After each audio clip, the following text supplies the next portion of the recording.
Živijo, Borut Lesjak tukaj.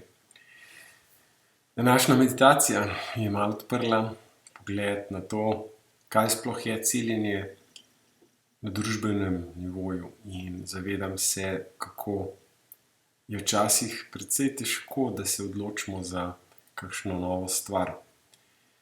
In zakaj bi sploh potrebovali celjenje? Saj imamo vsega dosti. In moj močen pogled je, da je še precej prostora, kako lahko živimo bolj polno, kako se lahko zavedamo ogromno stvari, ki niso običajne zaenkrat. Sam sem velik idealist in verjamem, da bi lahko živeli v sožitju, brez vojn, brez zlorab, brez sovraštva, brez pomanjkanja.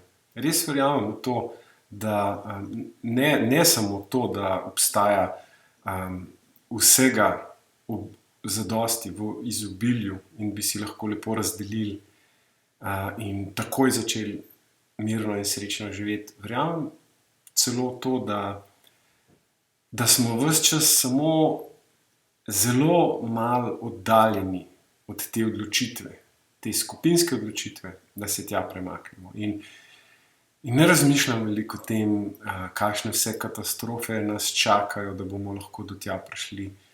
Mislim, da je to vse del naše stare iluzije, stare zgodbe. Tako jaz verjamem, vi pa vsak za sebe, kot želite. In po mojem mnenju je lahko velik premik to, če smo si najprej pripravljeni priznati, tako kot pri odvisnosti nasploh, priznati, da imamo težavo. In ta težava je lahko karkoli. Včasih se nam zdi, da imamo vse rešeno, da nimamo težav, in je to naša težava.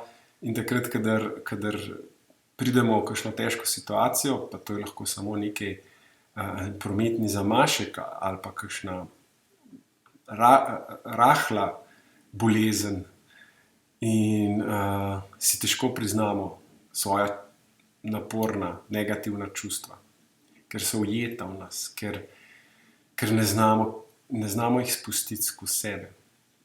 No, in kadar naredimo ta prvi korak in si priznamo, da mogoče je nekaj v nas, kar bi potrebovali celjenje, in potem vidimo, da mogoče to sploh, da ni z nami nič narobe, mogoče to ni naša stvar, mogoče smo se je naučili od drugih, smo jo podedovali, je to vzorec, ki se prenaša že vrsto generacij. In na ta način nam je še malo lažje priznati, ker nam ni treba prenašati bremena vse krivde za vse ljudi.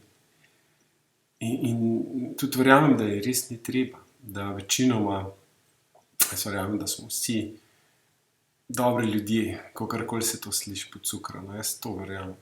In verjamem, da vsak od nas lahko postane pošast, kadar izgubi svoje zavedanje, svoj stik z srcem, zavestjo in z materjo naravo, materjo zemljo.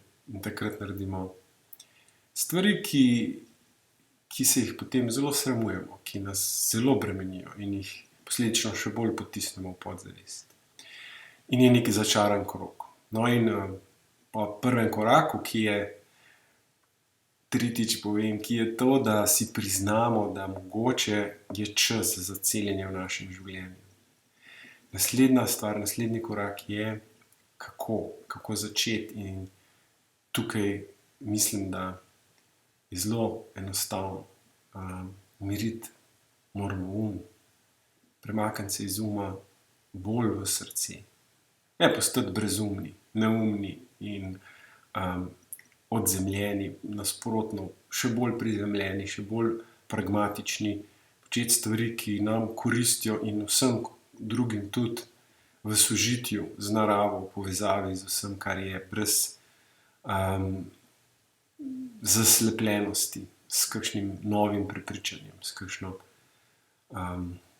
obliko, formo. Ampak pogledamo okrog sebe, se sploh ni težko videti, kaj zares rabimo, mi sami in naši najdražji, in lahko si vzamemo malo več časa za to, malo objamemo sebe in druge,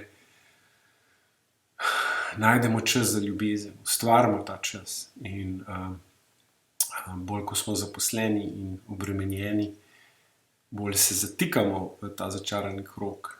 In včasih je zadosti samo minutka premora, da zagledamo jasno, da vidimo, da se mogoče ni toliko pomembno, da zdaj rešim ta in ta problem, je bolj pomembno, da se nasmehnem nekomu, da sebi rečem, da bo vse v redu, da mi ni treba toliko skrbeti, da najdem ljubezen, da najdem zaupanje, veselje mogoče.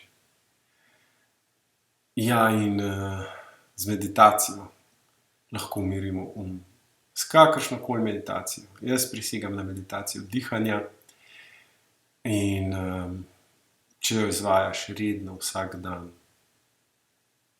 postaneš drug človek. In ko bomo vsi začeli na tak način meditirati, se bo vse skupaj zelo, zelo hitro spremenilo. Vsi dosedanji problemi in nerešljive situacije bodo postale smešne, ker če bi vsi delovali iz tega stanja, potem se mora vse samo skupaj sestaviti. In izobilje nas že čaka. Držim pesti in delam na tem. Srečno in smo povezani. Dio.